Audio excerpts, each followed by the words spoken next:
Thank you once again for joining me on this episode of March Sadness. Today's topic is an album by an underappreciated band, so of course I had to go with We All Need a Reason to Believe by Valencia. I remember exactly how I found out about this band. It was like a week after Neighborhoods by Blink-182 came out and I had just bought it on iTunes. And of course was scrolling in the You May Also Like section on there. So then I clicked Gospel by Fireworks and scrolled down a bit more on Gospel's page to the You May Also Like section on there, and I found We All Need a Reason to Believe by Valencia. Right off the bat, I was a huge Valencia fan. I ripped through all three of their albums. I loved all three of them, which was super rare for me at the time. But We All Need a Reason to Believe is the one that I spun the most. Their third album, Dancing with the Ghost, is a little poppier. Their first album, This Could Be a Possibility, is a little punkier, but Valencia's We All Need a Reason to Believe is the perfect blend of both. And that blend was cooked perfectly to my music tastes at the time. Valencia should have been bigger. Like maybe if they kept releasing music, they would have been on the level of Yellowcard or All Time Low, but it wasn't to be. And by the time I found out about Valencia,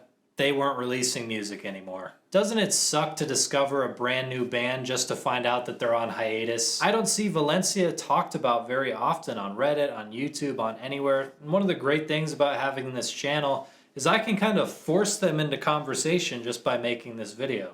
We All Need a Reason to Believe is very hopeful and uplifting. It's an album that makes me feel good. It's an album that has a happy nostalgia for me. And the opening line and backing guitars are an iconic piece of my life. I'm making my way through cities and towns, just trying to lose myself in skylines and This album is still very lyrically satisfying for me, but revisiting it, it's not as deep as I remember it being. It was super relatable to me in high school, but albums about relationships not working out are a tad bit tedious for me these days.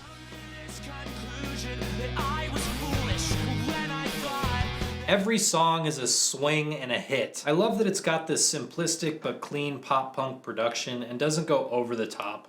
The guitars are light and bright. You can hear the bass line, and vocalist Shane Henderson shoots for the stars on this performance. I think Shane has a perfectly pitched voice for this genre. It's not too whiny or high-pitched, which is sometimes an issue in this scene. What this album might suffer from over time is how similar all of the songs sound. I think each song is great and has something going for it, whether it's a great chorus or a hook, but these songs bleed together just a little bit, especially when you're listening to them one after the other. And a less charitable person than me might call this album samey. Holiday and Better Be Prepared are similar. Safe to Say and Listen Up are very similar. But I love each of those songs, and on their own I think they hold up quite well. It's just that when you put them right next to each other, it feels a little awkward. Just saying that, I realize I'm being way too critical on an album that I love. I just bring it up because sometimes a little bit of this album will get stuck in my head and I'll be like, oh, that's from I Can't See Myself, and I'll be completely wrong.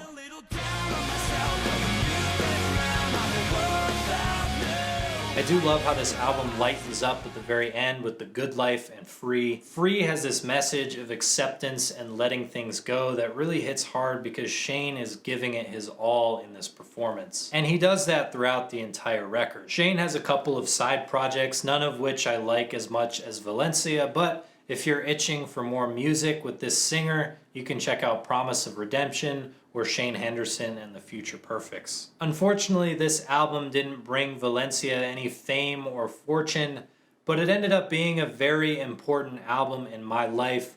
I spun this album to death. It's one of my all-time favorite nostalgia picks, and I feel very comfortable saying that Valencia is an underappreciated band, and this album fits in today's topic of March Sadness. Do you miss Valencia as much as I do? Do you agree that they're an underappreciated band? Let me know in the comments. Be sure to enter the giveaway. See the pinned comment for info on that. Here's the schedule for March Sadness, and I hope to see you then.